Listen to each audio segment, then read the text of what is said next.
Welcome to the acclaimed podcast, The Deep Dive, featuring your esteemed hosts, Andy Monitor and Drew Dinzik, powered by BetSperts. Welcome to The Deep Dive. NFC South carries on. We got the two teams that are perceived to be the favorites here, Andy. And I'm going to stick with the theme that we got into in the last NFC South set of pods, which is based on the weakness of schedule of all of these teams. It is entirely possible that someone could surprise. It is entirely possible that this, kind of perception of the NFC South being a terrible division, people will kind of convince themselves, well, look at all these. They're all winning games. They're beating other teams. Maybe they're not as bad as we think. In one of these two teams that we're going to talk about today, in Atlanta or New Orleans, is realistically going to have a top 3 seed. It's just likely that they're going to beat out the winner of the NFC North. Just considering what's going on there. NFC North, so the 4 seed in that case. Like if there's a situation where last year, remember we had a Minnesota Vikings team that was like a true blue fraudulent, no way this is as good as their wins, but there they are, the 3 seed, and it's straightforward path to the Super Bowl. They only got to win a couple games.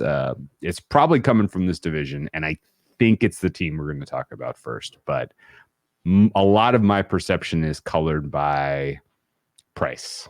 And I think that's important to keep in mind because this is going to be a bull on the Falcons podcast from me, but I want you to kind of keep that in mind that this is all relative to the way they're currently being priced. And I think if you made me pick what's the most likely team that's going to come from, second choice and surprise, win double-digit games, 11, 12 games, and be the 3rd seed, I think the Falcons are realistically that team because of the additions they made in the offseason. Where are you on these guys?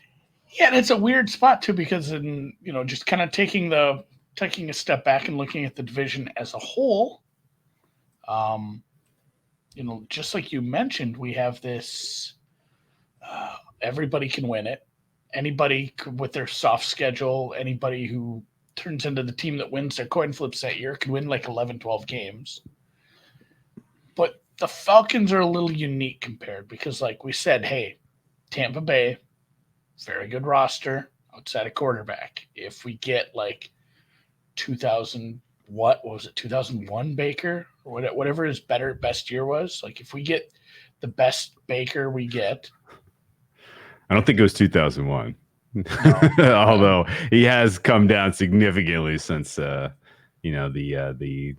Well, that's the thing. You don't need like a top 10 quarterback. Like if you can get middle of the road play, like you can probably win the division. Sure. We said the same thing about Carolina. Like they're further away, but they have good pieces at a few different spots.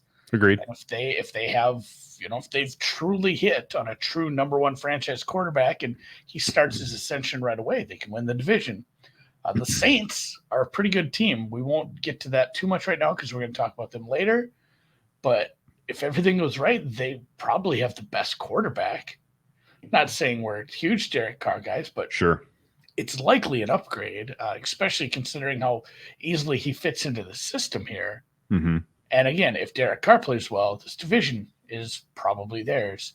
Whereas I don't think I need very much out of Desmond Ridder to win this division. No, it's set up in a very odd way, and I think that's kind of what I want to focus on today. I will say quick because we forgot to mention this off the top. We recorded this on 8/3. You're listening to something that's like 2 weeks old. So if Alvin Kamara is in jail and like a bunch of people we mentioned are hurt, he's not going to jail.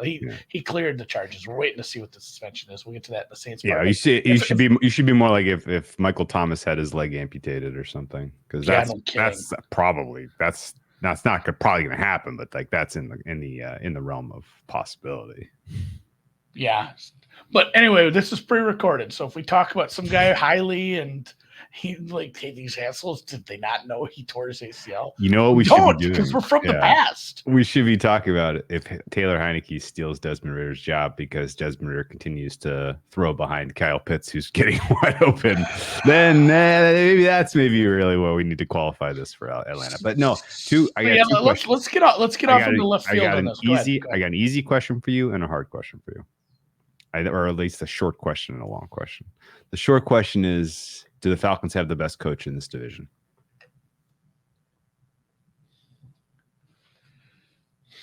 I haven't seen it, but I'm willing to buy into it, considering what he had to work with. And I mean, I would say they have the best coach, and by the end of the season, we might say it's with margin.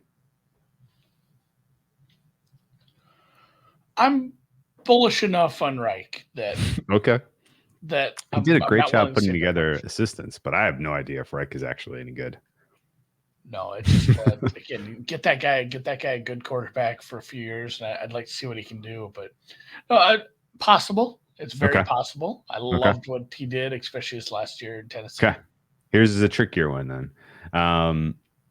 Is there a quarterback in the NFL under less pressure than Desmond Ritter this season? I mean, I still think I think that's a bit of a bit of a fallacy. Okay. Because they did bring in, a quarterback who started as recently as last year, a few games, like not more than a few games. If they brought in an insurance policy, that said, like if this season goes sideways, I'm not so sure about the insurance policy. Like, I'm not sure if I like that move. I guess it's good to have it, but I don't mind just starting Ritter for the whole 17 anyway, because if it goes sideways, the hell with it. Like, let's get a high draft. You're paying him backup money. Yeah, they've had this. They've won 7 games, 4 of the last 5 years. It's not a benefit to a team that's rebuilding. Like, if 2 of those years they could have won 3 or 4 fewer games and gotten the top 5 pick rather than, I'm not saying like Pitts, London, Bijan are going to be bad players, but you could have been a little bit higher in the draft, and there's so much upside in the top 5 for some of those positions you needed to really build upon. So I'd love to see this really, really go downhill quick if it just doesn't start well and this offense isn't working. Okay, so I think. So I mean, I think the answer maybe that's the case, and he doesn't have a ton of pressure on him. And also, it's not a pass-first offense. Yeah, exactly. That's kind of my point. How the scheme is going to. He's going to be asked to do the least. He's going to be asked to do the least. He's got an extremely favorable set of opponents. He's getting paid replacement level money as it is because he was a 3rd-round pick. It's like, he's getting the chance to show off his stuff to where even if it doesn't work out, he's probably got a backup job somewhere, right? Like, there's no reason that you're taking John Wolford over Desmond Ritter if Ritter, gives you any kind of a meaningful stat line this year. So it's like he's going to be his worst case scenario. I feel like if this completely fails, is still he's going to be a backup somewhere, and he's going to be getting paid about the same thing as he may have a long backup career. Who knows? But his final season at Cincinnati, the Notre Dame game, just how they composed themselves down the stretch. Yeah. Honestly, even how he looked at a really big spot at the end of that season, that buys him some credibility for a couple of jobs. I mean, you're right. But like, hey, this is a guy we've seen do it at a high enough level that we're willing to, maybe Atlanta just didn't know how to unlock him. People talk themselves all the time. Sure. So I think that's, the downside of what happens this year for Desmond Ritter is not that big of a deal. I don't think. I mean, maybe his dream of being a 10-year starter is over, but whatever. Like, I think realistically where he was drafted, what he's being compensated at, he really only has upside if he performs well. And he's not going to be asked to do much. And he's got a lot going right for him in that he's not behind a makeshift offensive line. He doesn't have to succeed in the face of adversity, really. He's got weapons, premier weapons all around him. Skill position group is just first round, top 10. You got a top 10 running back, top 10 tight end, top 10 wide receiver 1. Like was it all the 8th pick? No, Pitts was 4. What Pitts was 4. Pitts was 4. Yeah. London 8. Bijan 8. Right? Yeah. So you got top 10 pedigree all around you.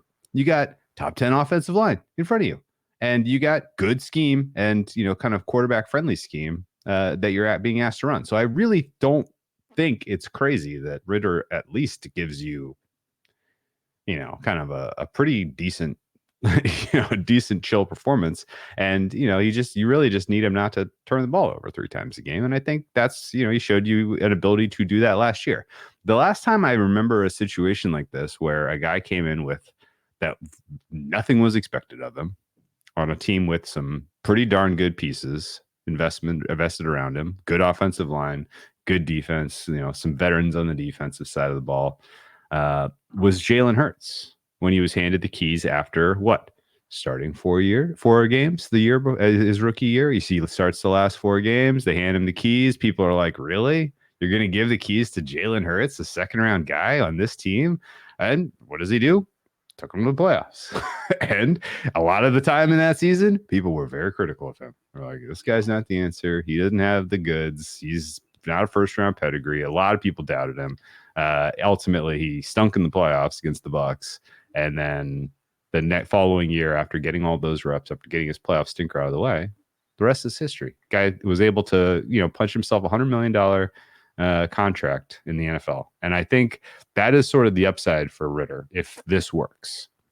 And I think in general, what the Falcons did this offseason was try to copy the Eagles playbook. Let's go out and get a bunch of defensive veterans. Let's fortify our secondary. Like, we'll just get warm bodies who have proven track record of producing defensively, and we're going to put them at every level of the defense to complement, the guys we have who we believe in, which was 2. So they had 2 starters effectively on defense, and Grady Jarrett and AJ Terrell, who you would want to build around, and they did it all through free agency around them. And they're probably it's 7 or 8 replacements on last year's defense. Like, it is a full ass overhaul, because it's crazy, because a lot of the names they've got aren't even that good. Yeah, but it's like, well, this is better than what you had, or the other guy's gone. So I mean, it is a very new look on this defense. It has upside. Obviously, it's harder to prognosticate that sort of stuff when you're dealing with a whole bunch of new names. And you also probably have question marks about the scheme, because sometimes it's hard to tell if a scheme is good or bad when the talent is so low and you just see bad results, and it's hard to tell what the root cause is. But for the most part, I think we're in agreement. It was a distinct lack of talent at all 3 levels. And, we've yet to see what this looks like, but it should be upside there. And then, like I was starting to talk about at the beginning, and I want your opinion here. I don't know exactly if it's going to be I do know it's not the Eagles' path. Like, this is not Jalen Hurts. It's close, but they seem really, really bound and determined to just be this team that is maybe a little more run first. And it's 2023, and the analytics community and a lot of people would say that's probably not as efficient. But when you have an offensive line that's good at it, and those numbers, there's a lot of double counting. You say, hey, this offensive line is really good at pass blocking or run blocking. It's like, well, it's just good scheme and good players as well that are helping those numbers out. But it all kind of builds, and like you've created this monster where it's like, I believe I can't remember where I read this. I'm going to find. I think it was the almanac. The almanac finally came out, but they were one of 4 teams who had a better rushing DVOA than passing DVOA. And they said basically the other 3 teams weren't that good at running. Their passing was just that fucking bad. And like, this is a very good run scheme. And they found, where was Algier taken? 3rd round. They made him work. They made a wide receiver work. Obviously, more teams are starting to find players of, cut from that same cloth that have found that kind of role and been a multiple like that. And they had a despite kind of the ineffectiveness he was showing at times, you had a good scrambling running quarterback, and you really made it work last year. And then you add, like, if they would have gone out and like drafted another wide receiver, I'd been like, all right, they were doing that because they just didn't have it at wide receiver. They didn't have it at quarterback. They're like, all right, this is what we're going to do to get through this year. But by going and drafting a really good running back that high, it really makes me worried. It's just going to be like, do you need a wide receiver too when you only have one receiver on the field? Like, do you really need someone behind your wide receiver one when you're running a 31 offense at 22? Like, you have a couple good tight ends. And obviously, anybody I just listed who's running backs or a slash player can line up in line as a tight end as well. And I think, I think that might just be the plan going forward. And it might not be the stupidest thing because we've talked about this multiple times. Teams are getting smaller and faster on defense. Yeah. They want to play this, these two high safeties. They want faster linebackers, smaller linebackers, more people who can cover pass routes out in space, even outside line, guys who are primarily edge rushers in some schemes. It's like, well, we need a guy who can do that, but he also has to be able to drop and cover running back a lot more effectively than we used to ask of some of these people. And if everyone's getting smaller and 8 in the box weighs 200 pounds less than it did 5 years ago, I guess we're going to zig when they zag and be a running team. That's kind of the far out left field conspiracy theory, but I don't think so at all. No, I think it holds water. Yeah. But the more likely somebody had to do it. Yeah, I mean, why not them? Yeah, that would be the fun part. Of like, if we get halfway through the season, we're like, holy shit! Like your head coach looks like Hodor from Game of Thrones, but motherfucker's playing chess. And this crazy, we got 3 running backs, but 2 of them can run routes at a high level. Even Algier's a good enough receiver. Like you can run some really confusing misdirection, some pre-snap motion. You can do a lot of crazy stuff. And honestly, what Bijan's ceiling is Christian McCaffrey. Of course. Like that's, you could have that. No, it's now. higher than that. Well, I mean that type of player at that type of level. Okay. I think a healthy Christian McCaffrey looks a lot different in our eyes than the actual. I'm saying like Christian McCaffrey 17 games a year. Okay. I would have said his ceiling is more like LaDainian Tomlinson, maybe Adrian Peterson. I mean, really, like that's the level of talent you're talking about. I don't know how he gets that many carries. Well, I don't know if he see. gets to 1,000 yards this season. We could be very, very impressed with this guy, and he has like 900 yards. Yeah. Because there's so many mouths to feed for if they want to. I mean, if he gets 1,000, 1,200 yards, then I don't know. Algier's hurt, or they just decided, hey, we're going to stop using this good running back we have at all. I'd like to see him. I'd like to see Bijan split out quite a bit. Sure. I want to see him have 100 targets. That'd be cool. I'm kind of excited for this team. Yeah, I am too. That said, everything I just said could super not work because you have 100 new pieces on defense that can fall apart like a house of cards in a hurry. We don't actually know that Arthur Smith is planning something smart.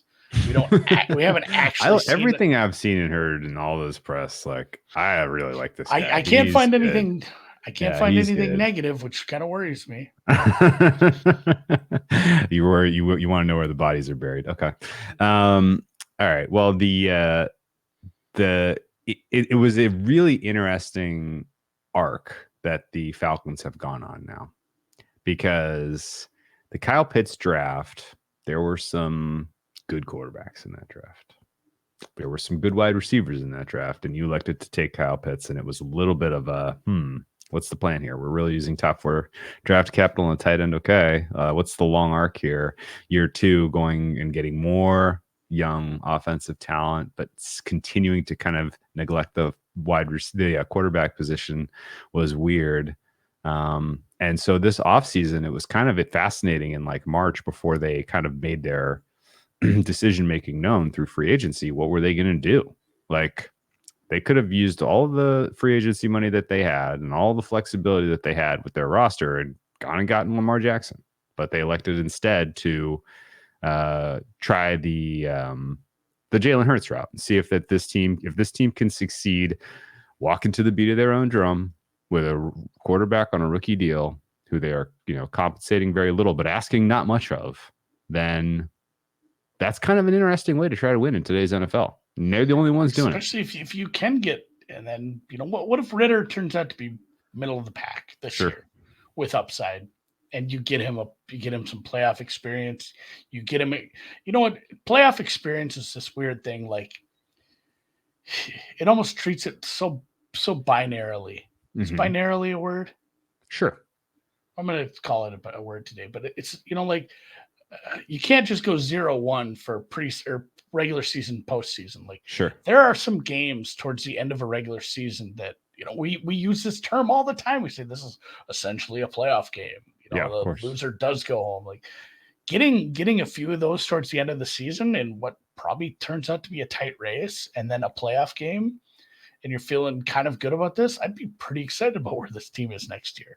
Especially if a third of the pickups they made on defense work out well. Like, you're sitting in a really sweet spot. Yeah. You want to talk about 2022 at all, or get to that? Because that's the interesting stuff. A little bit, yeah, because, there were a lot of close games. Some of them weren't truly close. They were a good sneak inside the number, try too late with some heroics. But obviously with their style of offense, it's tougher to come from behind. Mariota wasn't super effective at times. They did have a lot of issues on defense. It was one of the worst defenses. It just they held the it's easier to hold on to the ball and not put the defense back out there when you do have an effective running game. Which is funny. So many parallels to Philly from a couple years ago. It's funny how those keep coming up, but the season was probably about where it should have ended up. Like, they lost more. On paper they lost more close games than they won, but a couple of them weren't really close games. Like, you could make a case for week 1, they could have won that, but for the most part, I think if you go look at their Pythag, it's probably about nuts on 6-7. Yeah, that's about right. And I don't remember. Right, I don't remember. Pythag last year was 7.9. Yeah, they went 7-10. Okay, so they underperformed a bit, but it wasn't. I don't remember any games where it was like, God, man, how did they let that one slip through their fingers? Other than that was 2 years ago. Yeah, that was kind of the Matt Ryan era Falcons, where it was literally, how did they find a way to lose this game? I don't understand. We had one glaring example of that. I guess maybe they were pretty lucky to beat the Panthers in that one game. That was 37-34. That was a wild one. I didn't watch many Falcons games last year, I guess, now that I'm looking at this rundown here. They got beat by the teams they should have gotten beat by. Other than, I guess, losing to the Commanders was a tough loss. You probably I didn't have a strong understanding of what I was going to get week for week from that offense. I knew what the defense was going to put out, but I just didn't get an understanding of what they were going to put out and how it matched up against teams. Actually, I'm with you. I didn't watch a ton. I stayed away quite a bit. They were white hot through the first 6 weeks as a covering team. They should have. Do you remember that people bet against them? Oh, because they said they can't. It was cover like somebody every was game. like martingaling against them. Yeah, right. I legitimately, I almost couldn't stomach it, but I bet on them in like the 6th week or whatever. I'm like, well, I know they've covered 5, but my numbers say what they say, and I don't give a shit. Like, we're still betting them one time. I think maybe one other time during the season I had them. They covered their first 6 games. They were 3-3, including a win against San Francisco, which is pretty impressive. And they then, but basically then the top was in. they lost, push, lost. Yeah, Jim covered, Kramer tweeted lost, about the amazing win, Atlanta Falcons. Lost, win. Yeah, that basically. They finished 9-7, 1 against the spread, 7 to the over, 10 to the under. Crazy that they had so many late in the season games that went under, even though they had such a poor defense. Considering what they invested in defensively, and if the under signal was about scheme, this might be one of the most spectacular under teams that we have ever seen come through the league this year. And I'm excited to figure out where their kind of total range lands. They had totals of 41.5, 40.5, 43, 43, 34.5, and 41, all in the second half of the season. All 7 of those games I just mentioned went under. So those are low totals, and to go under those that's telling you that there's still maybe some difficulty in pricing exactly what was going on with these guys. Combine that with a good, defensive investment, and I'm excited to see how these totals mature over the balance of this season. I will say that generally I guess I should have watched more Falcons, because I really don't remember some of these games at all after they, the bubble burst and they lost convincingly to the Cincinnati Bengals. I think that was probably the last time I really sincerely handicapped a Falcons game for the rest of the season, because I was just like, I don't know what the hell's going on here. It was hard to get good bearings on them. And yeah. Let's talk about those defensive changes they made on the roster. That's what I mostly want to talk about today. And it's interesting because the GM of the Falcons, Terry Fontenot, he made his bones on a single draft as a talent evaluator for the Saints. Yeah. And what a draft it was. And it's easy to say, based on that one year and his participation in the scouting and selection of that draft class, that the guy knows talent. It's also interesting that he waited and waited and waited to really invest on defense until this year.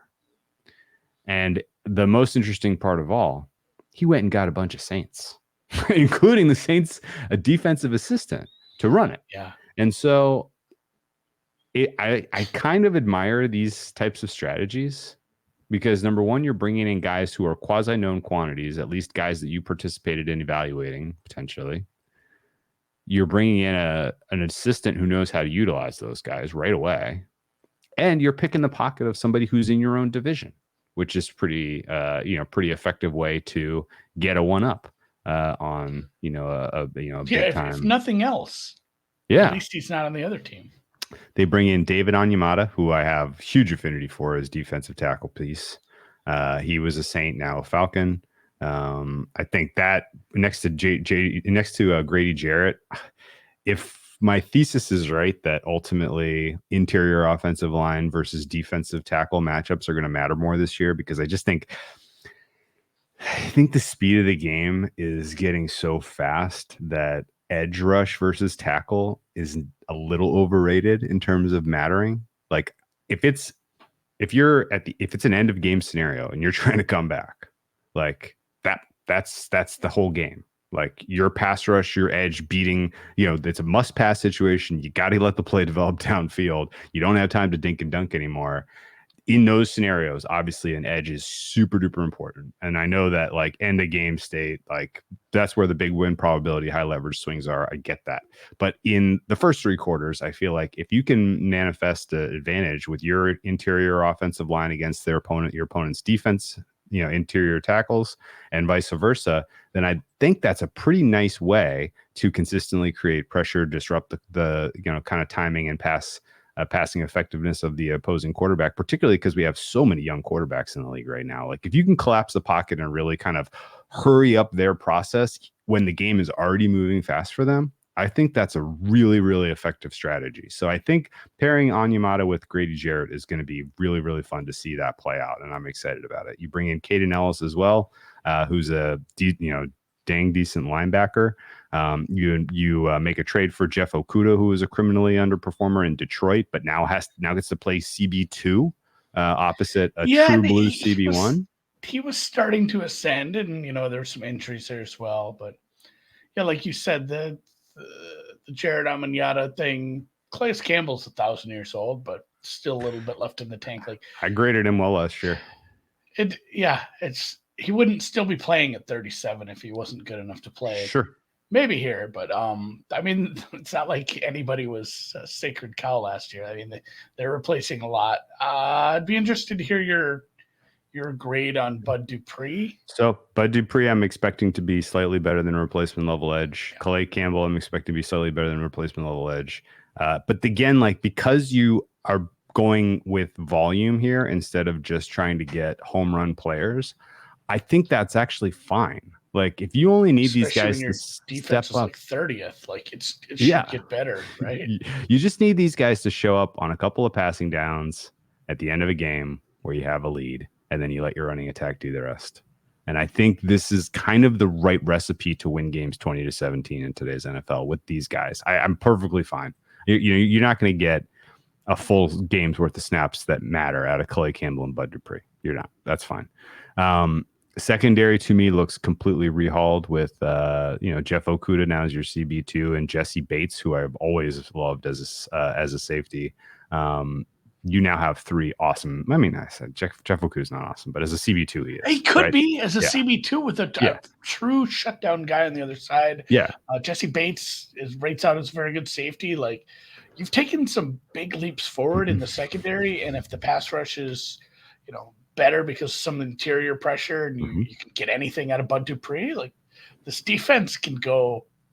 It's not easy for any defense or offense to just pop 15 positions. Yeah, just go from like bottom 2 to right in the middle of the league, and they probably have a likelihood of topping out near that. Yeah, this could be a slightly above average defense at times. I like kind of exciting. I have a good grade on Lorenzo Carter as one of your two off-ball linebackers. Your weakest position of all of your starters is Troy Anderson, who I don't know if he's going to be good or bad otherwise. But with everybody else being kind of good now, maybe his performance improves. I like some of the depth pieces. Pretty young too. I like a lot of the reserves too. The Falcons have the best second string defense in the NFL. I'm sorry, second best after the Buffalo Bills. Buffalo has some absolute ridiculously talented guys. Which is funny because last year they just had a second string defense. Yes. Now all those guys that were second, that were better off as second string players are your second string defense now.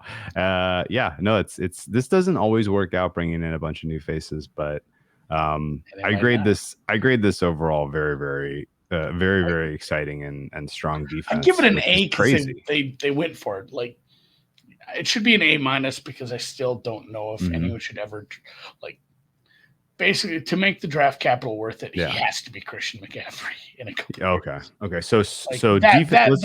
Let's grade the defense and the strategy here first. The coach hiring. Yeah. The defensive additions. Yeah. And then everything as a whole, probably B+, A-. Okay, that's fair. I think that's fair.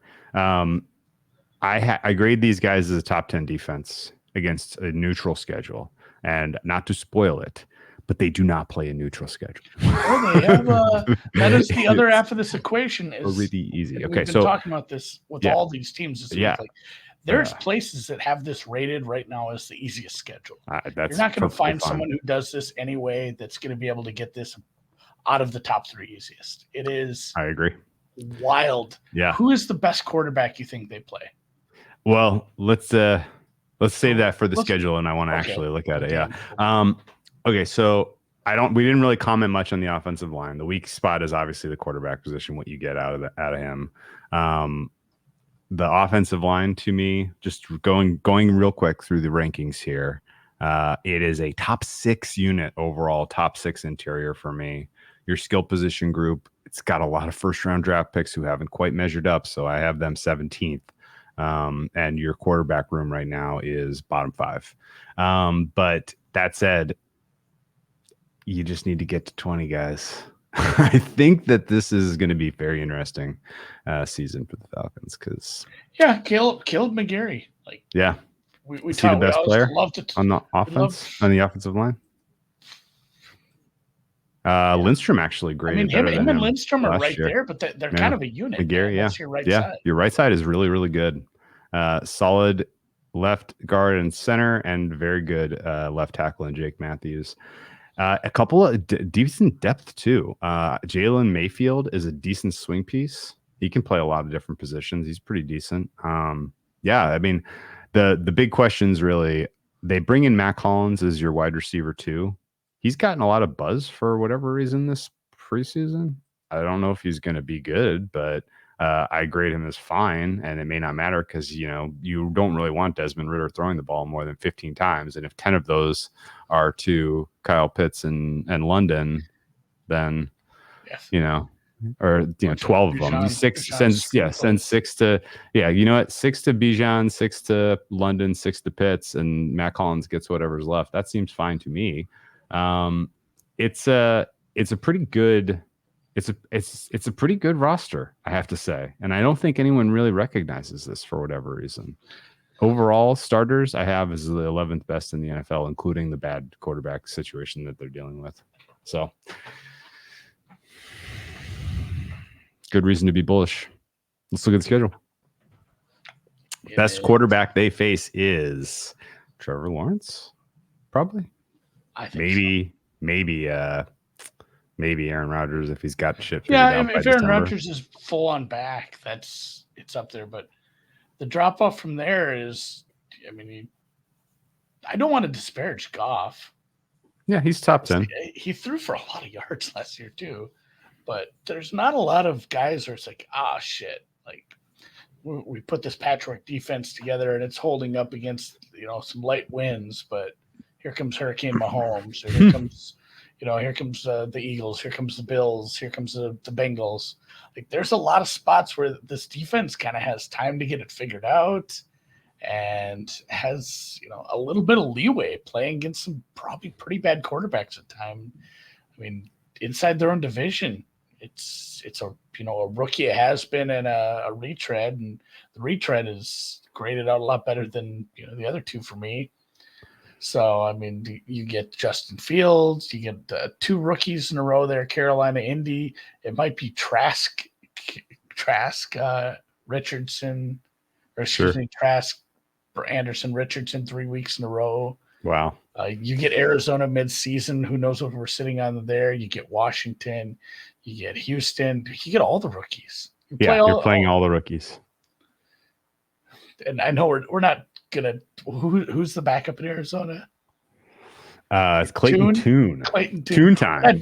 We're not doing the Tune thing, but I guess you never know what's going to happen with that Arizona team right now. So, yeah, it's very forgiving from who you play. But if you can see this, if you're not listening to the podcast, in the rest column, blue signifies an advantage. Mm-hmm. And they don't have even the lightest of blues. There's not even a baby blue. Not even a mini buy. Not even a baby buy. They have a very much a net negative rest schedule. Mm-hmm. Travel's another thing. There's no massive travel spots one way or the other. Just London. I mean, as long as they prepare for that. The biggest problem with that, obviously, is the fact that they're on the road the week before. Mm-hmm. Hopefully they just go like Detroit International to New York and just go straight. I don't know if I'd want to go back to You know, it's going to be funny. I said, I don't know if I'd want to go back to Atlanta. You know, if they're flying Delta, they might have to. That might just be your stopover anyway. Like, no, guys, don't get off the plane. Don't go home. Good. Sit here at the Panda Express for an hour or going to fucking Heathrow. But no, I guess that would be the travel plan there. But yeah, it's not great as far as rest advantage. But again, it's not like a bunch of really bad spots. It's mostly just Tennessee off the bye. Obviously, the getting back from London, and at least you got the home game there. Bye would be preferable, but home game versus a bottom 3 team also works. And then, for the most part, just those couple of cold weather games late. That's not helping as well. I don't know if we're Carolina. Well, why? I mean, your high flying offense isn't going to take off? Wouldn't you rather have cold weather games if you're these guys? Yeah, I think I'd rather play. Yeah, you're the 85 Bears, man, without the defense yet. This is the Dolphins of old. You got Larry Zonka back there. Yeah.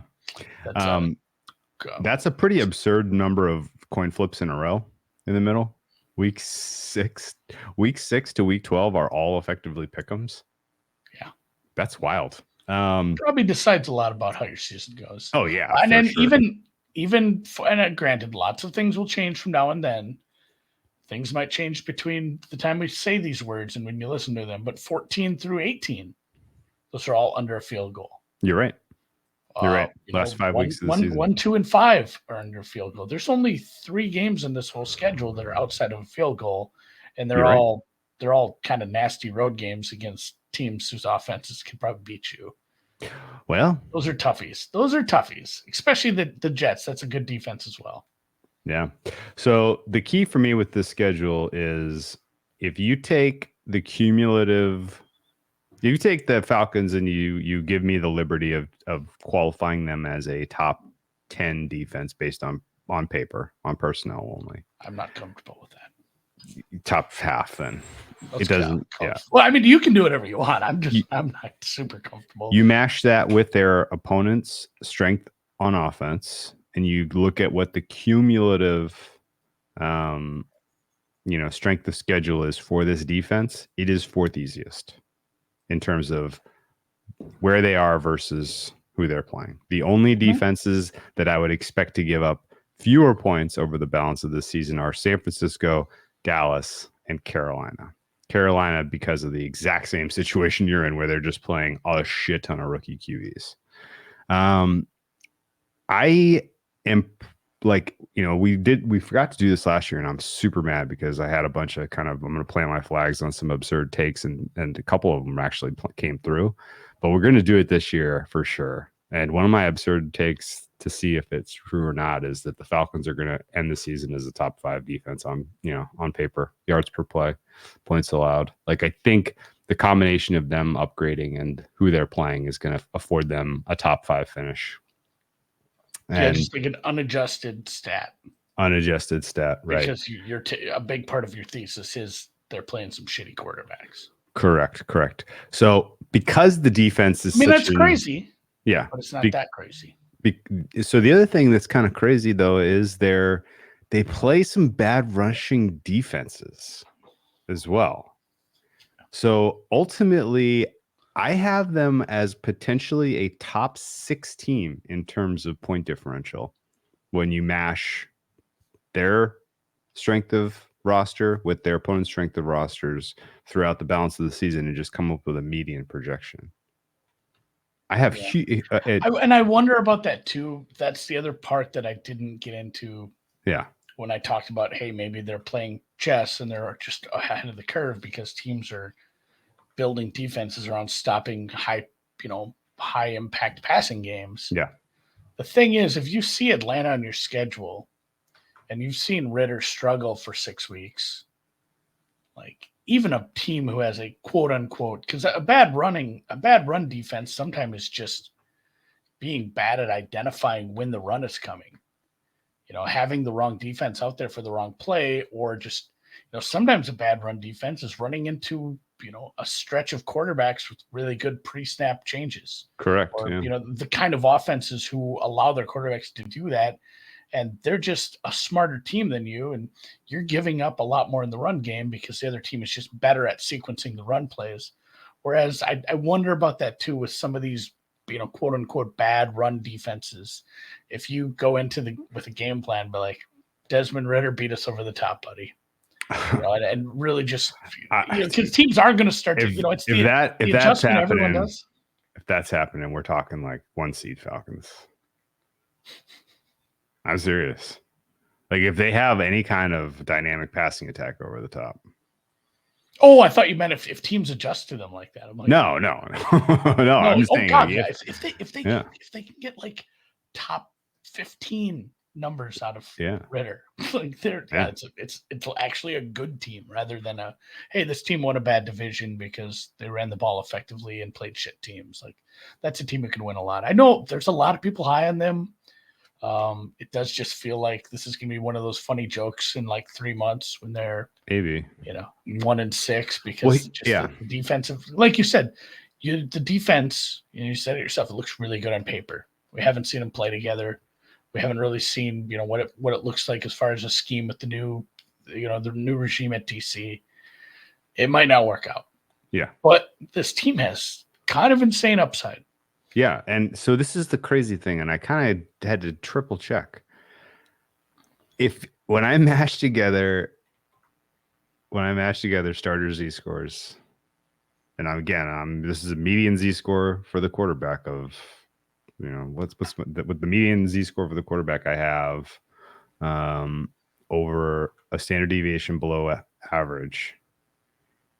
I get a point differential that is top 7 in the NFL because of the schedule and because of the kind of the unique advantages they have with their opponents. The other teams they're in the mix with are San Francisco, Kansas City, Cincinnati, Dallas, Philly, Buffalo, and Atlanta.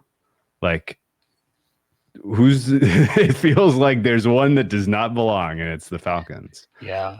I think a lot of that is putting probably still just putting too much faith in this defense to turn it around that quick. It takes a lot. Could be.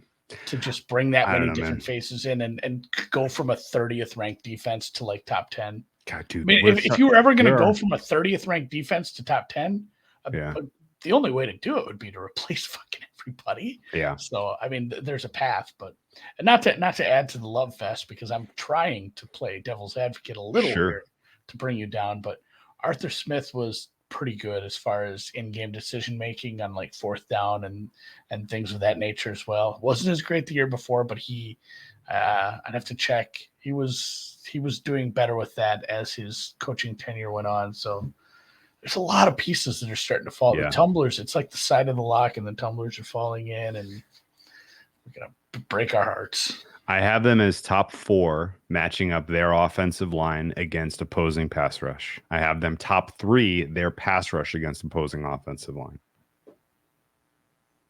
I think they're going to win in the trenches week in, week out. And that's going to get annoying people talking about it. I can already tell you. Get used to hearing about Falcons winning in the trenches. Poor producer Dan right now. We're just really, really pumping up his team.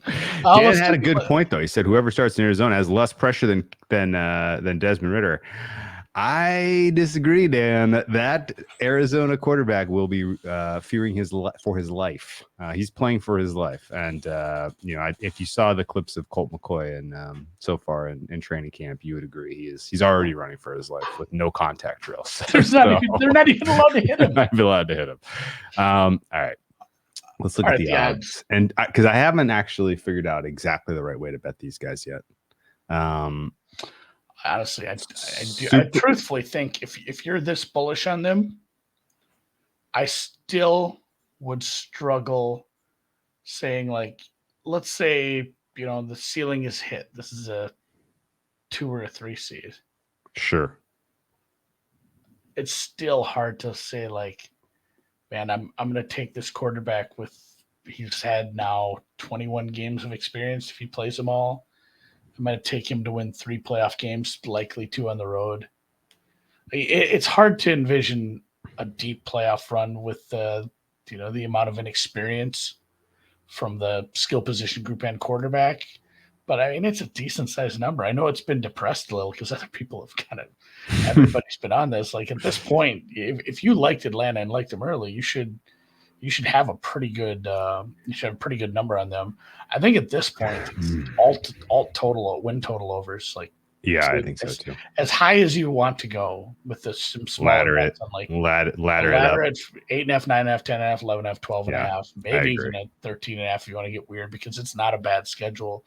Make the playoffs plus 104. Doesn't that feel like a free square too?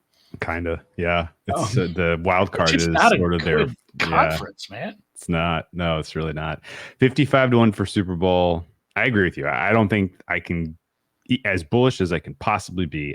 A playoff run is not in the cards, I don't think.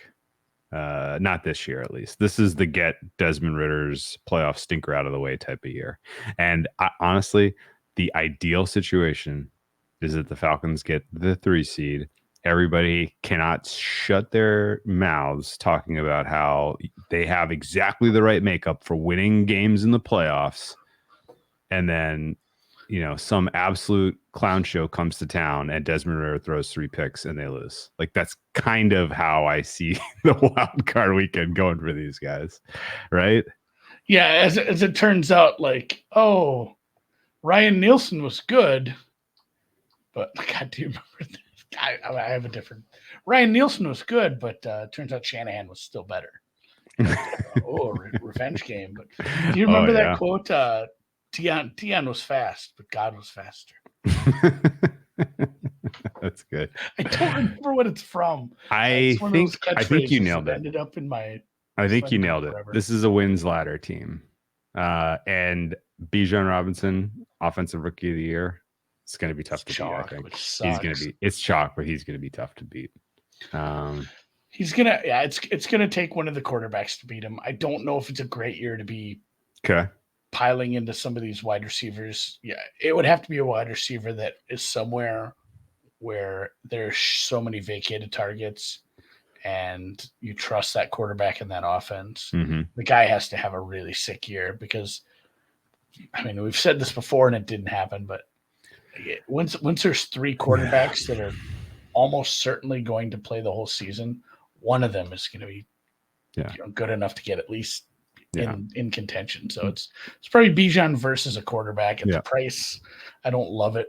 If they can't figure out how to use him right away, and then it starts to look like it's eventually going to turn into something where we see him getting 100 games where he's rushing and receiving like a madman. Maybe it's an ad later in the season, and maybe he just wins it anyway. Okay. So I think I would say it's more likely that he starts hot and hits the rookie wall, and we're shopping like he's like minus 400 in week 13, and we're like, is there anyone else who could steal? What is Richardson's price? Right. Look, that's a good exercise for you guys right now. Go look at the back end schedules for Indy, for Texas. Indy plays a lot of rookie quarterbacks down the stretch. Texans and Carolina, and we've already been through Carolina's schedule. It's not tough. No, I don't think there's clearly not an MVP candidate. There is not a defensive rookie of the year candidate. There's not a defensive player of the year candidate. There is no comeback player of the year candidate. I don't think there's anyone who realistically could hit any of the highs for anything offensively, because again, like this team, I think if they score 20 in a given week, they're doing some serious high fives in the locker room. The question I guess I have for you, Andy, is I haven't bet any Arthur Smith Coach of the Year. He is among the short shots now at plus 913. If this team ladders, is he going to spoil the party and steal the Coach of the Year? That'll make me mad because I bet him the other year. Yeah, me too. It'll make me real mad. I think you can probably do a little better than that, but probably not more than like 12. He has a good opportunity. I mean, this is a team that won 7 games last year. It hasn't been to the playoffs for a good stretch now. This is like a full.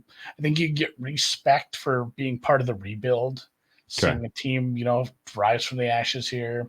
It's not like they did have a 4-win season a couple of years ago. So I mean, they hit bottom. Yeah. And you're coming out. So I mean, if you win 11, 12, 13 games, you win the division. You're a top. I don't think you need the 1 seed. If you're 2-3 seed in a tough NFC, and it's like, wow, the Eagles were good, the Niners were good. That was expected. The Chiefs were good. Yeah.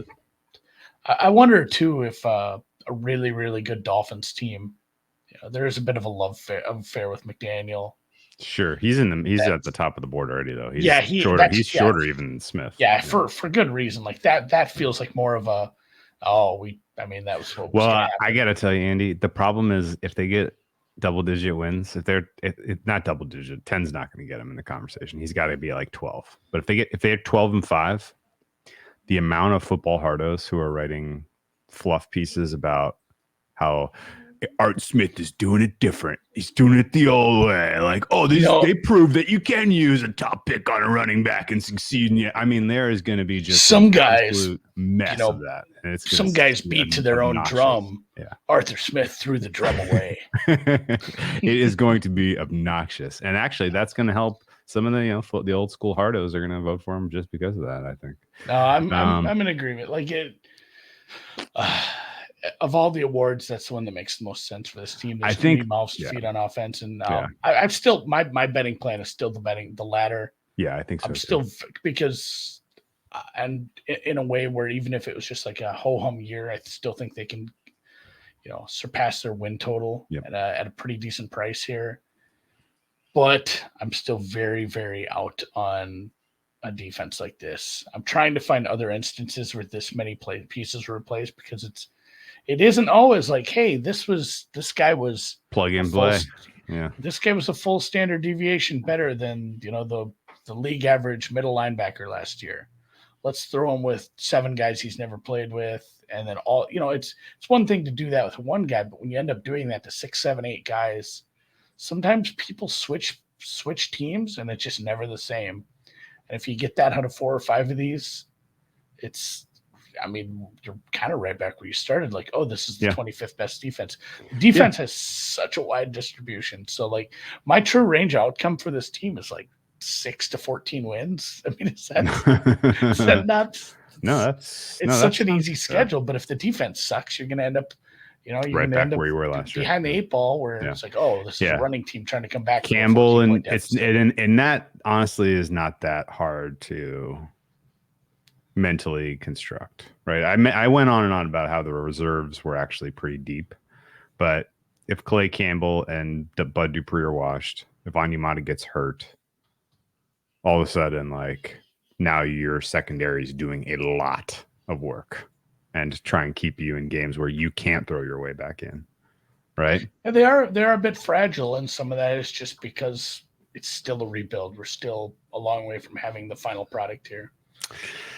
I agree with your range, 6 to 14. I love that range. We won't have a bigger one this year. It's a big one. Yeah. They could finish 4th in the South. They could run away with it.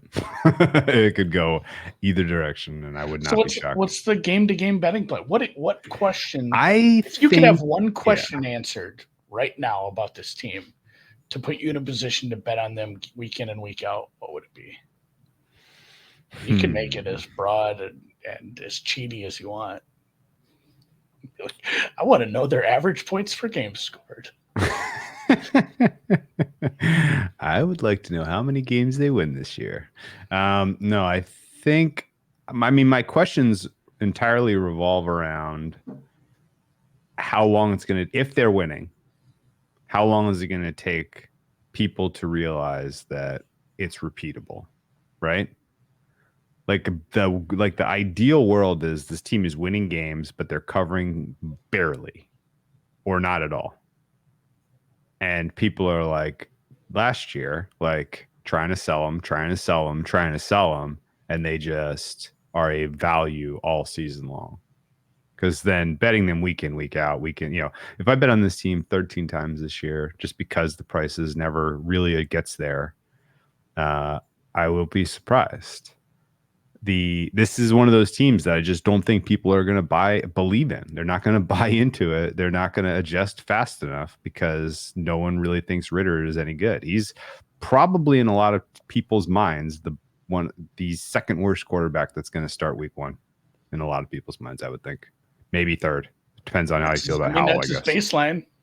Yeah, we haven't seen much. Everybody who evaluates film and tried their hardest to evaluate the little they saw said he did improve, but you should probably throw out some numbers from week 18. Of course, the Bucs didn't play starters. So to answer your question, what would I want? Like if I could, I'm not going to cheat. I just want some data. Like, give me like pressure rate for this D-line. Sack rate, sack numbers. Because I feel like if that clicks, if those guys are getting good, solid pressure, the Falcons are going to be a great bet every week. I'll tell you what else, Andy. +1, +1.5 dogs. What a teaser leg! It's a teasing season. Holy hell!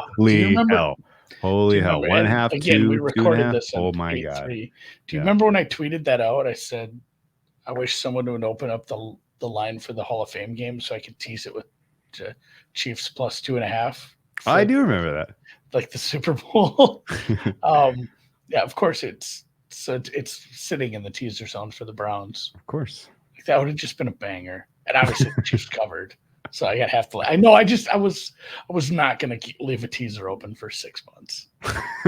Not even for the lulls. I thought about it, but Um, that's probably all I have on the Falcons. Then. Yeah, I think I realistically this might be one of those teams that covers their teaser leg 15 out of 17 games. Every game's going to be in the lower scoring side of things. Every game's going to be kind of small margins. And I think they're built to put away a lead with the running attack and the pass rush they got here. So hopes are high. Could be fun. Fly, Falcons, fly.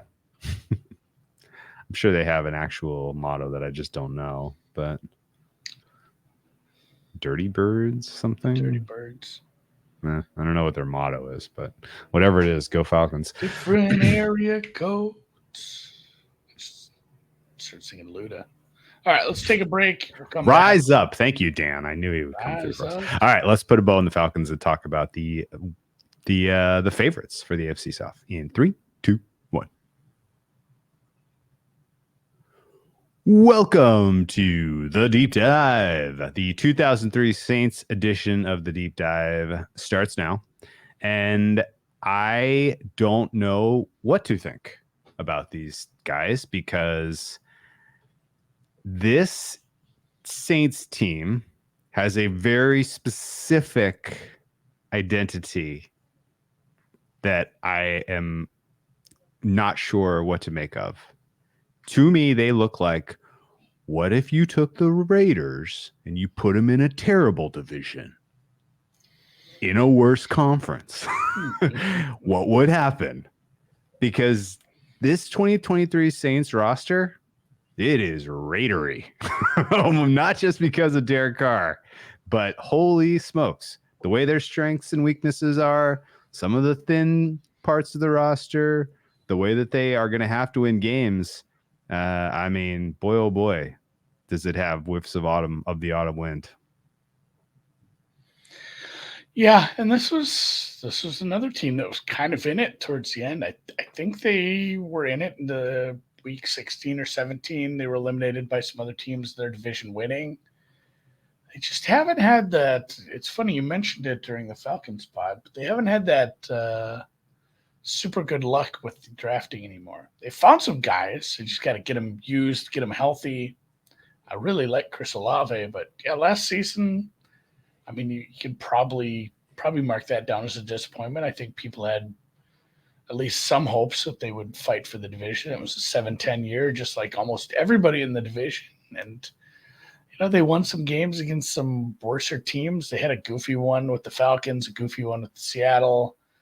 They were pretty decent at home, but, in the end, you didn't have it at quarterback. You never got your wide receiver core that was going to come together for like the last 3 years. At this point, Michael Thomas has now turned into, what was the GNR album? Chinese Democracy. Chinese Democracy. What a call. Oh my gosh, great call. He's never coming back. It's just never happening. It's just not. It's like, does he exist? Schrodinger's wide receiver. He's on the team, but he's not on the team. Schrodinger's wide receiver. They're close to having like a decent roster, but and I will say again, and I didn't mention this for this pod yet, but we were pre-recording this on 8/3. So if we talk about, something and this guy is hurt or in prison or not, we didn't know about it 2 weeks ago. Andy's on vacation. He does not give a shit. He's sitting on a beach down in Wilmington. Yeah. But I don't know where I was going with this now. Once I threw that disclaimer. No, what was I talking about? Michael Thomas not showing up for Michael Thomas just not showing up. Schrodinger's receiver. The issues that we saw from last year. So anyway, This morning, the Football Outs, I'm not going to call it the FTN thing, but the Football Outsiders Almanac, which is now the FOA by thing. someone else. Yeah, it came out, and if there's a chapter that, if you don't read all the chapters, if you get it, the Saints one is worth it because he paints a really, really bleak picture of kind of what they've done with this, the cap that they've used over the past few years. And it's funny, there's a really good line that I'm gonna go find right now talking about it, because and I should hat to Barrick Eager too. I've learned a lot about void years from listening to his stuff with Sumer. I didn't quite understand how those worked, but it is really, really just backloading kind of where the money's like, oh, it doesn't fit in this year. What if I smash my hand against it and smear it out a couple years? That guy might have, I mean, it's just like a whole bunch of Bobby Bonilla contracts, but in the thing, and I should find the author. I think it was Tannier. Mike Tannier says, see, the Saints have not simply folded shop and stopped paying employees or anything unfortunate like that. That has never been what is meant by cap hell. Cap hell is a roster that has grown too old and top heavy. And that's kind of where they're at. Like I feel like there's an analog in there too about Football Outsiders in general. Yeah. But they can't. It's funny, they can't keep players they should want to keep because of the contract structure of some of these older players. So and it was a really good read, and it has almost no bearing, on the short term outside of obviously what they're able to put together on the field this year. But it is not good looking long term. Like, you basically just have to wait for the salary cap to come meet you as it goes up every year. Well, they did better than PointsBet, who paid Drew Brees, over his and R.I.P. Drew Brees. R.I.P. Drew Brees. R.I.P. PointsBet. I think the Saints they're still paying the price of having Drew Brees, into his 40s, and chasing a second Super Bowl with an aging roster gets expensive, and the bill comes due, and almost certainly with some of the guys that they let walk out of the building this year, particularly on the defensive side of the ball, it looks like they're just paying the bills to a degree. So I get all of the analogs here, and I guess credit even for figuring out a way to bring in a quarterback in Derek Carr, who almost certainly would be an upgrade over rerunning the Jameis Winston, Andy Dalton experience. That didn't really make a ton of sense last year. And I say this while putting both hands up.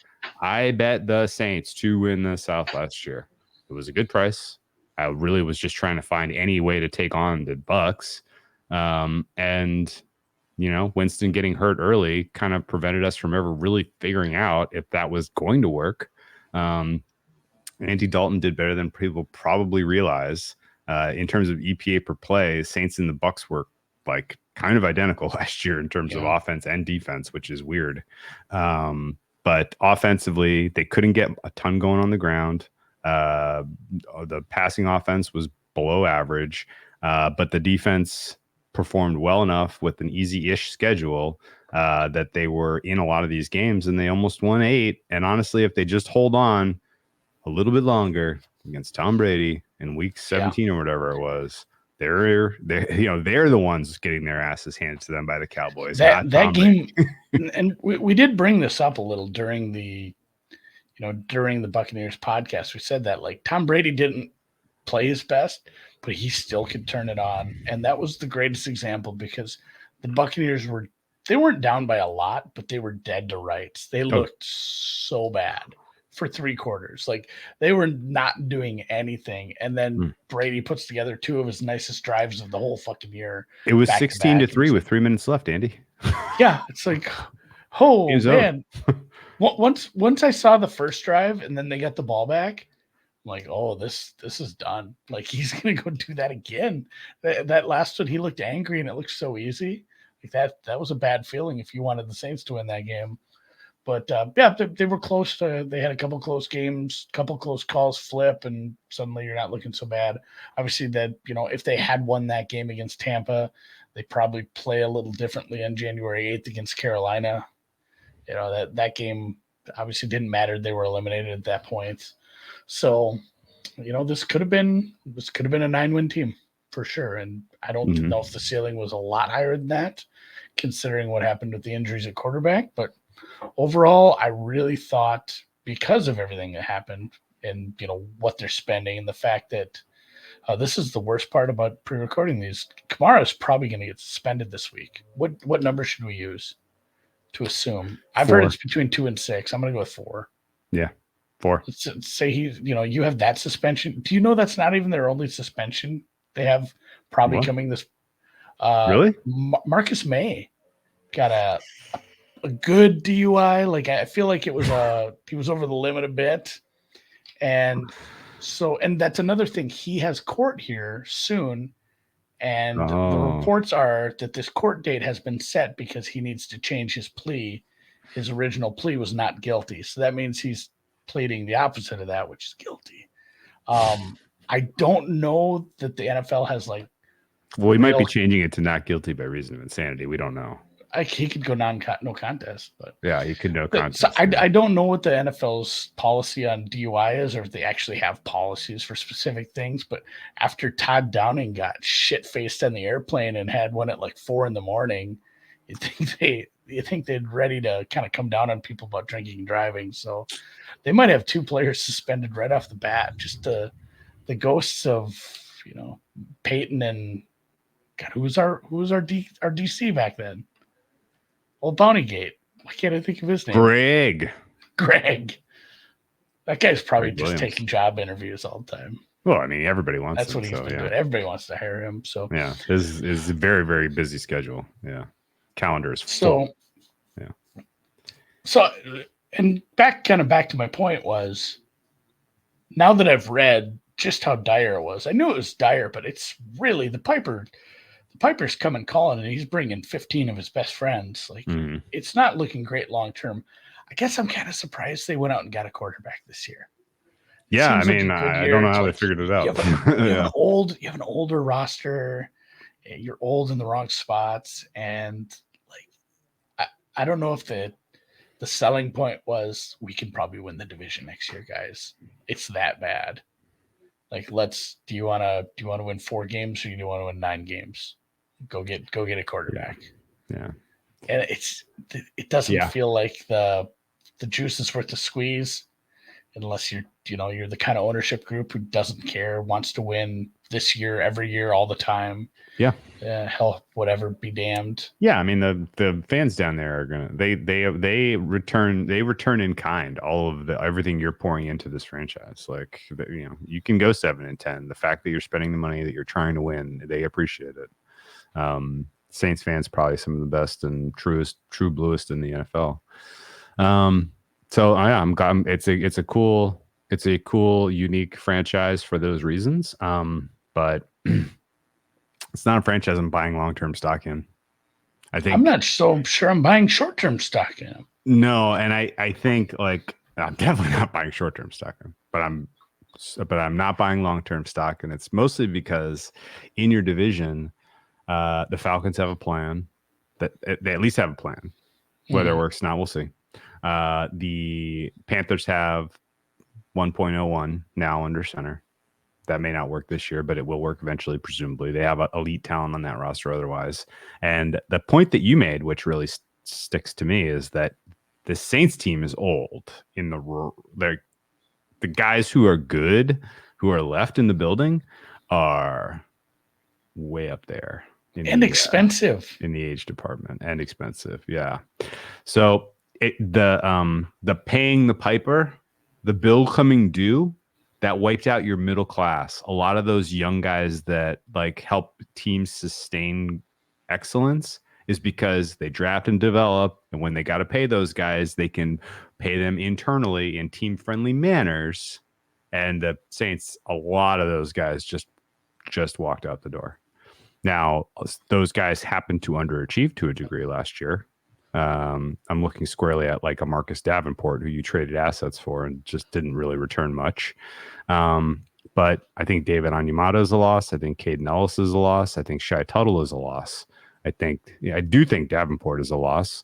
Davenport was good. He'll fit in well up there. One, two. Those 4 players are 4 of your 6 best from last year's defense.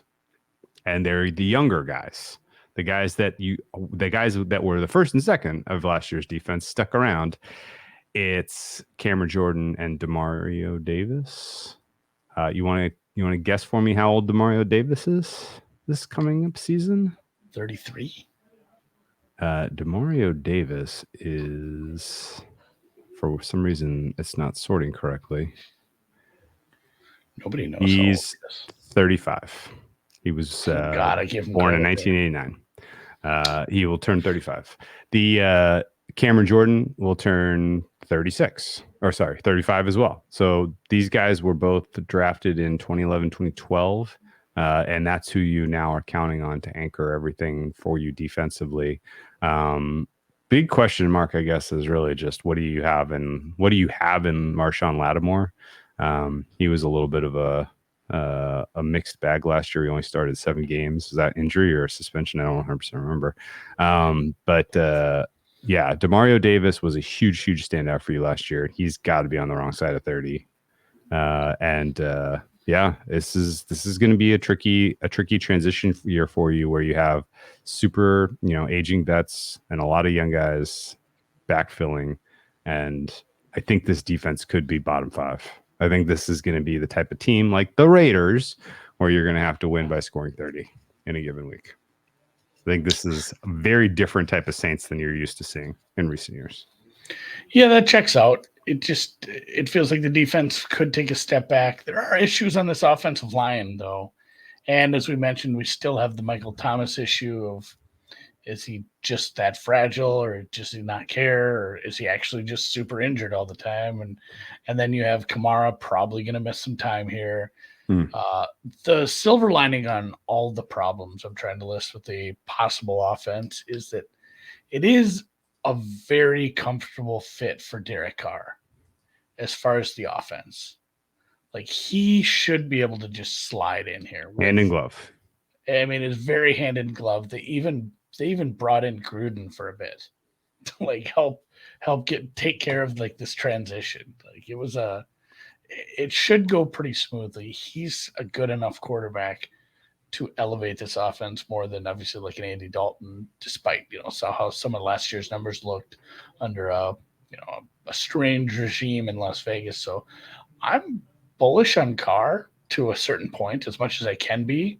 I worry about the line. Obviously, the line had some depth issues when they got hurt.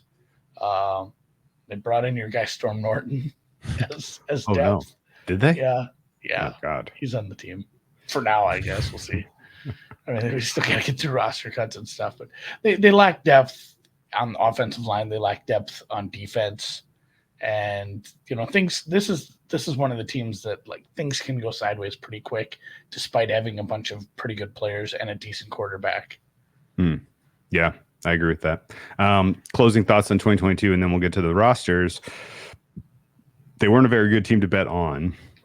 They underachieved by a bit. They were expected to win 8.5 games. They went 7-10, as we mentioned. They were not a good covering team, particularly when they were favored. 2-5 against the spread when they were favored. They went over their total 6 times, under 11 times. So this was a team that played to the under. Offense could not meet that basically just tells you, especially when they were favored, the offense couldn't get their number. The personnel that we mentioned was a net negative in terms of turnover, even though you bring in Derek Carr, who's a positive relative to who you lose in Andy Dalton. Are you weighting that at all by position group, or are you just? Yeah, no. Okay. Yeah. Even with that, yeah, it's just even the upweighting of the quarterback. It's still a net negative. That checks out.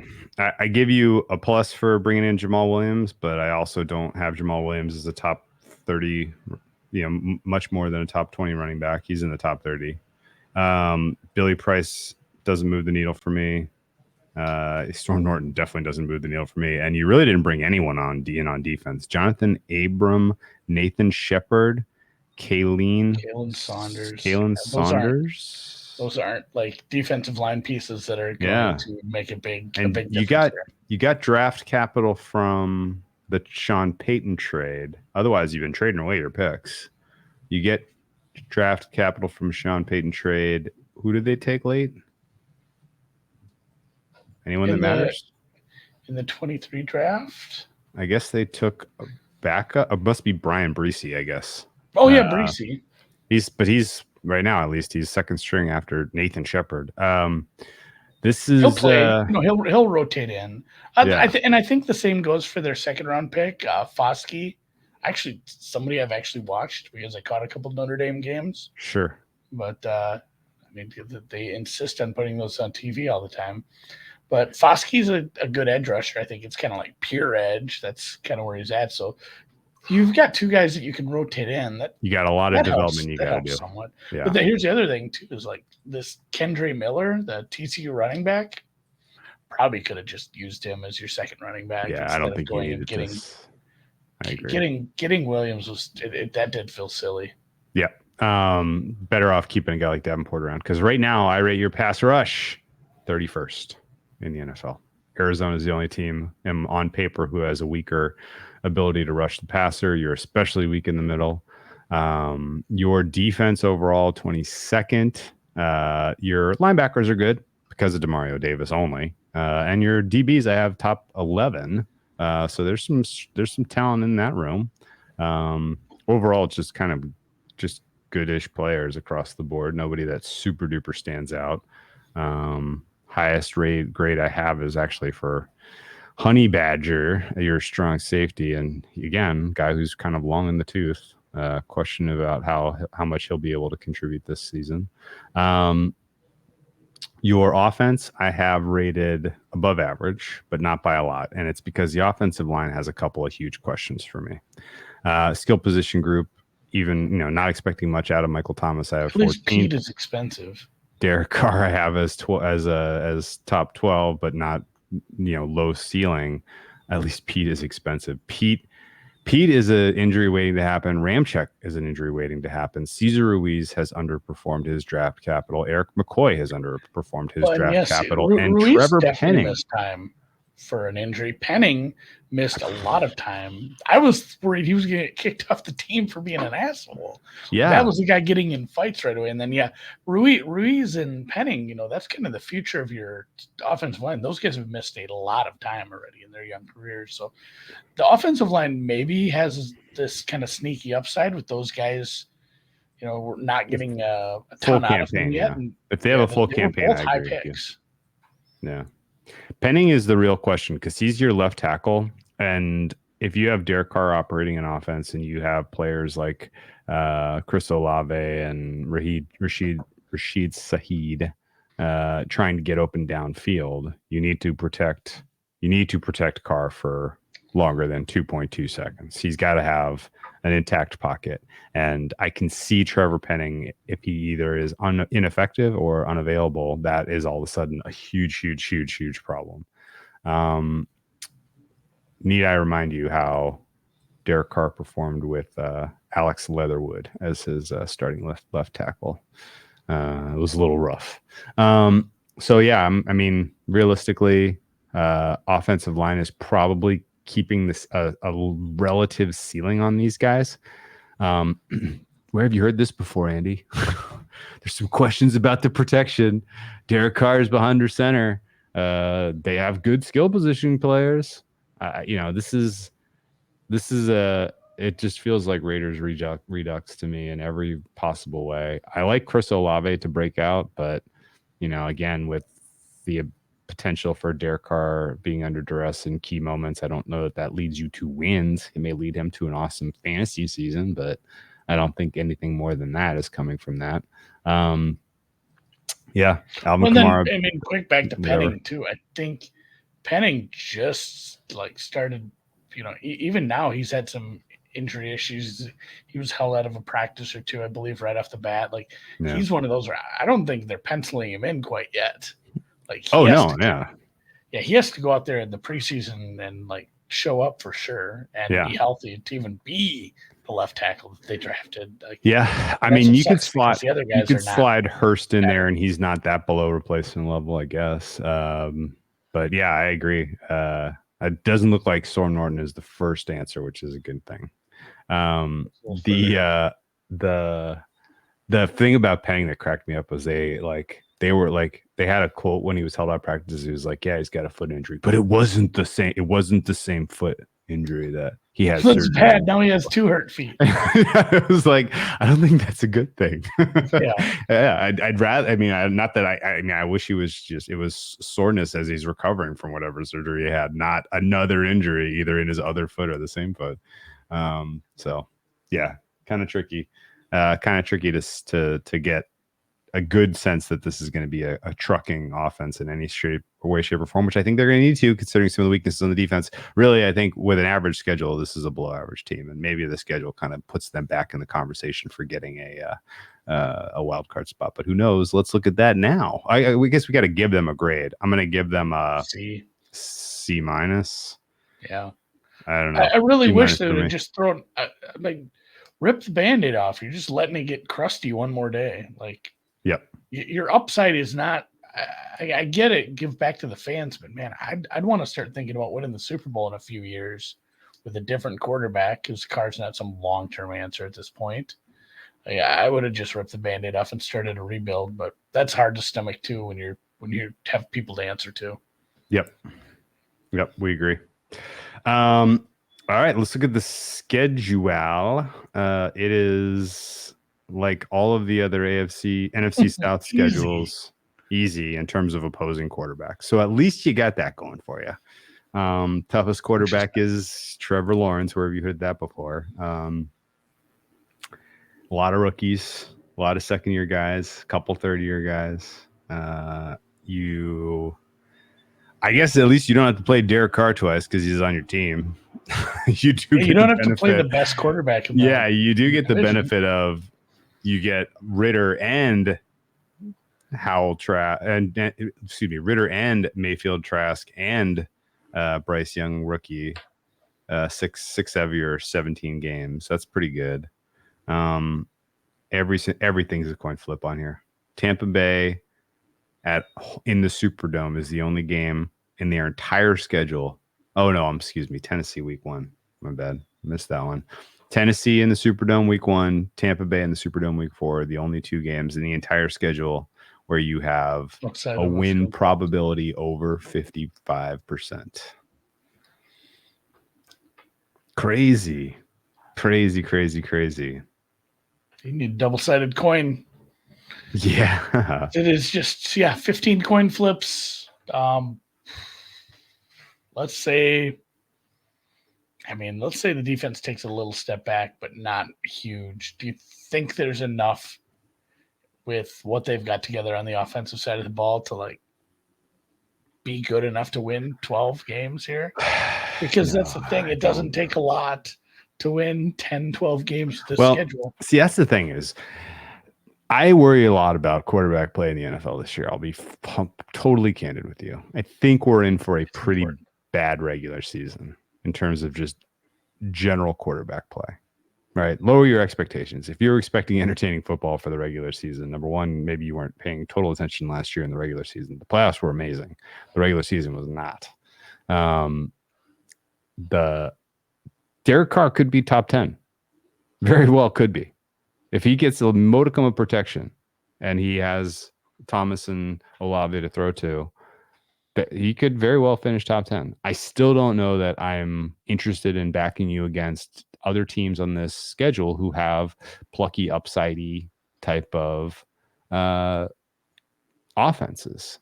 Like, we're going to have to make some very hard decisions about what do you think of Indy versus this defense? What do you think of Chicago versus this defense? What do you think of Carolina? What do you think of the Giants? Like, these are bad offenses, and I might be talking myself into taking the points or laying the points with those teams in coin flippy situations just because I feel like they could get the better of an aging linebacking core and no pass rush, right? No pass rush is really the key, right? Like a team like Chicago, I'll back Chicago in a heartbeat against the Saints. You're not going to rush Justin Fields, and you don't necessarily have speed to match him on the ground. Like, Fields' best game should be in the Superdome at the beginning of November this year. He should freaking torch those guys. Similarly with if Anthony Richardson is clicking for the Colts, that's a decent spot for him. If like the Saints to me on defense look like the soft landing for a lot of rookie quarterbacks. Do you know what I mean? Maybe I'm crazy. It's the pass rush part of it is what like if the pass rush stinks and Lattimore just doesn't have it, it's something you're excited about if you're putting together an offensive game plan, because it's like it's not trying to find that one way to beat a team. It's, hey, there's like 3 different ways we can beat this team. Let's mix it up. It really opens up how we can put our game plan together. It really opens up how we can sequence this. It's like I have a very strong feeling that our scripted plays are going to be highly successful. Like for sure. If that defense has just a couple hiccups and goes too far in the wrong direction, it's a good spot for some of these bad quarterbacks in this spot. Like, there's a lot of that this year. Like, there's no guarantee. I went over this extensively with Atlanta. Like, there's no guarantee that defense just suddenly is good with all the new names. Carolina still has some deficiencies as they're still rebuilding. Like, man, it just kind of comes down to like who's going to figure out the offense in this division with the huge handicaps of, being the Saints with this roster and this line, having Baker Mayfield and Trask, having a rookie quarterback, and then having a really weird ass kind of offensive, philosophy. Whichever one of those turns out the best just wins the division, because I don't think there's going to be a lot of tough defensive battles, in any of these games. No, and granted, not in those games. We're still not saying like, oh, these are all over games. A lot of these teams still, even if the defense isn't good, it might trend towards under if those totals are getting a little too high. We'll see how effective some of these teams are in the red zone. And then just, I guess the big question is the Pete Carmichael thing. And is that a real person? He's been with Sean Payton forever. Like he's technically been the offensive coordinator since 2009. We talked about him last year, but like, hey, this is a person that people don't know exists. But he's been the offensive coordinator since 2009. And I mean, let's call it what it is. He got dealt a shitty hand last year for the start of that regime, but people seem to trust him. The stuff I've read, the stuff I've listened to, people are excited about him, although he didn't really want the job. Joe Woods is the defensive coordinator. That's a red flag. Talk about that. Never got some of the pieces in Cleveland. Oh, that's probably the last time we were talking about this on the Falcons pod. Sorry to flashback, but last time a defense got a bunch of pieces and they never really equaled the sum of the parts was probably Cleveland a couple years ago. They went out and got a bunch of pretty good parts too. Yeah, they were pretty good parts. It didn't ever really put together. Sometimes it just doesn't completely work out for them. So, boy, you want to look at their betting odds? Yeah, let's look at them.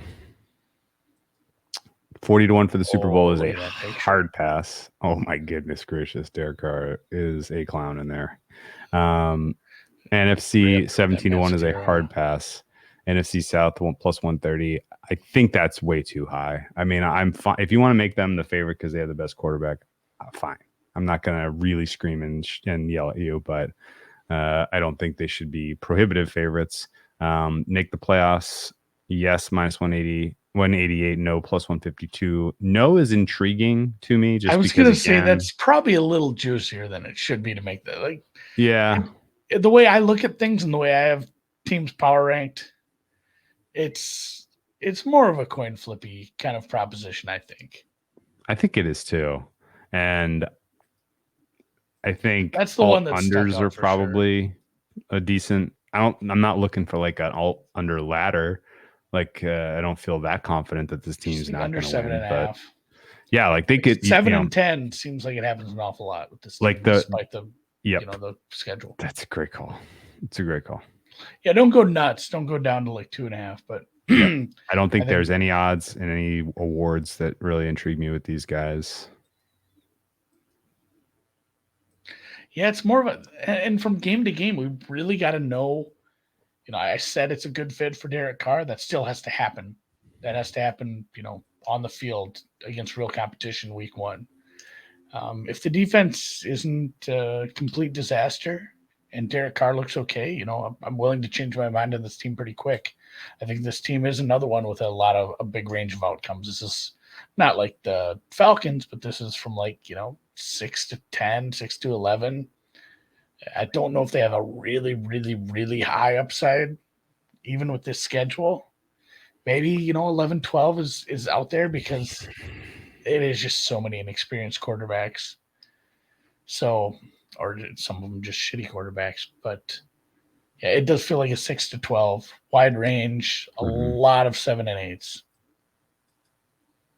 I agree with that. Most wins for Derek Carr in his career, you got to guess? Did he have a 12? Yeah, he did. 2016, he was 12-3 as a starter. How about that? Was that Alex Smith year? That is one division, of, right? Yeah, they did. That was one of 2 years that he has won double-digit games. He had 10-7, of course, the year that everything fell apart in Las Vegas and Gruden resigned. He did not get fired. There's an important distinction there. Yeah. I mean, Derek Carr is one of the most predictable year in, year out players in the NFL. My goodness gracious. Flat line in terms of performance. Availability is pretty high. You can make, what's probably appropriately priced, Andy? All of his season-long props. They're probably exactly right.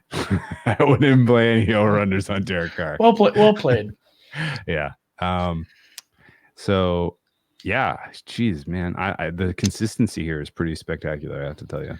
And that's the question too. If you are talking regular season, I kind of want to do some reading on that. I don't feel like this is in the cards, but would they bench him if he was bad? No. You have Winston in the wings. Winston is a starter. Okay. I don't know, again, I just don't think I have any inkling if that's even a thing because I really don't understand what they're even trying to accomplish this year. That makes 2 of us. Okay. Because so Andy, those unders are pretty sexy if he doesn't play 6 games. Yeah, absolutely right. So let's take the 8 seasons that Carr was an entrenched starter. Okay. And now just take my word for it. We are talking about a guy that has virtually no year-over-year variability. Like wildly tight range here. Okay. The teams that he was on, and he was, again, wildly available. His worst season, he was a starter for 15 games. 15, 17, 16, 16, 16, 15, 15, 16. Do you remember when he hurt his leg going out of bounds that late season? Yeah, that was Mariota was in the team. That sucked. That was rough. So again, perfect consistency at the quarterback position, fully available. He has had as many as 12 wins and as few as 4. So the variable pieces around a quarterback who is predictable as hell can be plus or minus plus or minus 3 wins. 4 games. Yeah. Plus or minus 4. That's an 8-game stretch, yeah. Yeah. That's pretty awesome. That's crazy. So I'm going to put the range of outcomes for the Saints at no fewer than 4, no more than 12. You okay with that? Yeah, definitely winning the division, even winning a playoff game is well within their range of possibilities. Sure. This is a team, if things have gone right enough where they've won 10, 11 games, won this division, they can hang with, the Dallas, they can hang with the Minnesota, they can hang with the Detroit. If they get a home game, they might be valued in the playoffs. And that's the other thing too. It's a nice home field advantage down there. Yeah. Winning a playoff game, definitely within the range. But like you said, winning very few games is right up there too. I don't know how we're betting this team. I really need to. This is one where I really need to see it first. Like I can't stick my neck out for this team either way. I got an answer for you. You ready for this? What are you thinking? I'm bored. Let me look at how many times they're in primetime. 1, 2, 3. There's only 3 primetime games, unfortunately. This is a team that you bet against at halftime with the lead. Can't rush the passer.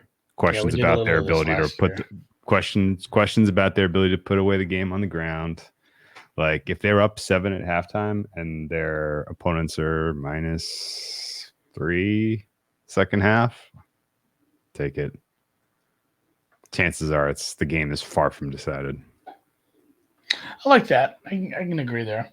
Yeah, I think especially that's if the run game does really struggle, and you're asking Carr to extend drives with his arm in crunch time. Have fun. Yep. Good game. Have fun. I don't know any other Saints thing. Like I said, I might back him to come back in some games. Honestly, like Olave's good enough. The other Thomas issue too. Available. I know they were behind the 8 ball with some of the thinness they had at positions, not only the offensive line but skill position players. But they ran a lot on second down. They didn't sequence their plays very smartly. And maybe, again, it didn't matter with who they had. They weren't really going anywhere last year, but they didn't do some of the things that really helped them out. They were one of the better teams as far as play action to non-play action. They should have just, why don't we lean into this even more then? Taysom Hill, it's like they love to use him, but just a little bit. Yeah. Like he's actually highly effective in some of the schemes they put out there. Like just fuck it. I don't care if it's a joke. Lean into him. Like other people are doing this with, position players like him now. Like I can let him get 5 carries, 10 targets. Get weird with it. Have him return punts. I don't care. So there's some things they could have done a little better. Yeah, I agree with that. Okay. Let's put a bow on the NFC South. Andy, hey, high five. 6 down, 2 to go. We've actually only recorded 5 of these, but that's okay.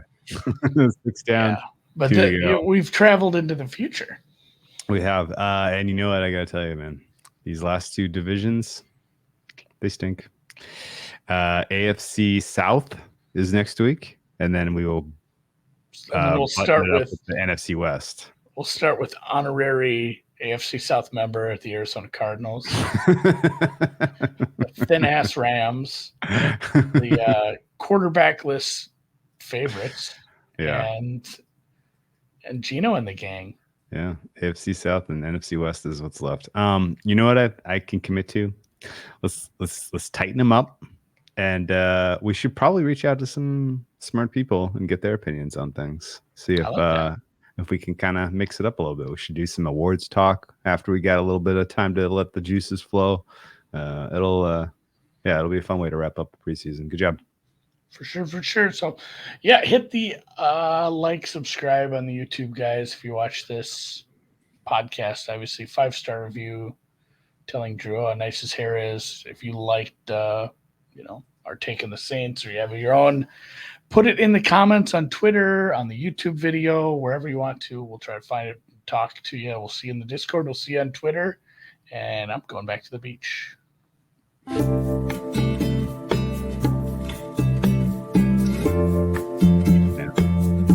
It's funny that they're doing another one of those putting events this week. Oh yeah?